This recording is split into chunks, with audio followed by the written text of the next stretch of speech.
Hello viewers, welcome to my channel Zoom the World.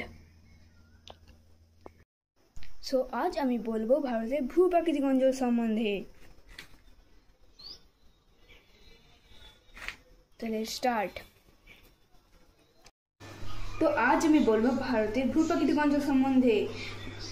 ভারতের ভূপ্রাকৃতিক অঞ্চলকে 5 ভাগে ভাগ করা হয়েছে, যথা প্রথম ভাগ উত্তর পার্বত্য অঞ্চল, উত্তর নদীগঠিত সমভূমি অঞ্চল, পশ্চিমের মরু অঞ্চল, উপদ্বীপীয় মালভূমি অঞ্চল, এটা উপকূলের সমভূমি অঞ্চল। তো এবার বলি উত্তরের পার্বত্য অঞ্চল। এই অঞ্চল চারিদিকে পাহাড় পর্বত দ্বারা ঘেরা। এখানে রয়েছে বিশ্বের সবচেয়ে উচ্চতম শৃঙ্গ মাউন্ট এভারেস্ট এবং তৃতীয় বৃহত্তম শৃঙ্গ কাঞ্চনজঙ্ঘা রয়েছে, এবং গডউইন অস্টিন দ্বিতীয় বৃহত্তম শৃঙ্গ রয়েছে। এখান থেকে গঙ্গা নদীর উৎপত্তি হয়েছে। এখানে সবচেয়ে বৃহত্তম হিমবাহ সিয়াচেন এখানেই অবস্থিত। তো এবার হলো উত্তর সমভূমি অঞ্চল। এই অঞ্চলের বহু নদী বয়ে গেছে। এদের মধ্যে কিছু নদী হলো গঙ্গা নদী, ব্রহ্মপুত্র নদী। এই সমভূমির এর উচ্চতা 300 মিটারের কম। এবার বলা যাক পশ্চিমের মরু অঞ্চল সম্বন্ধে। এটি ভারতের একেবারে পশ্চিমে অবস্থিত। এখানকার জলবায়ু শুষ্ক প্রকৃতির। এখানে লুনি নদী বয়ে গেছে।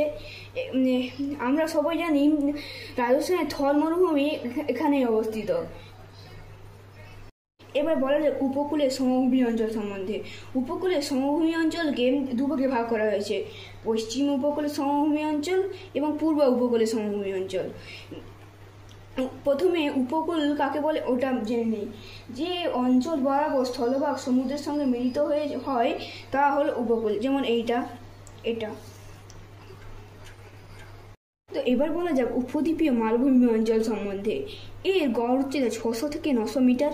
এর উত্তরে আছে আরাবল্লী, বিন্ধ্য, সাতপুরা পর্বত, এবং পশ্চিমে আছে পশ্চিমঘাট পর্বত, দক্ষিণে আছে নীলগিরি, আনাইমালাই, পালনি, এবং পূর্বে আছে পূর্বঘাট পর্বতমালা। এই অঞ্চলকে কয়টি ভাগে ভাগ করা হয়েছে? এই অঞ্চলকে 3টি ভাগে ভাগ করা হয়েছে, যথা মধ্যভাগের উচ্চভূমি, পূর্ব ভারতের উচ্চভূমি, দক্ষিণাত্যের মালভূমি। এরকম আরও ভিডিও পাওয়ার জন্য লাইক, কমেন্ট অ্যান্ড সাবস্ক্রাইব।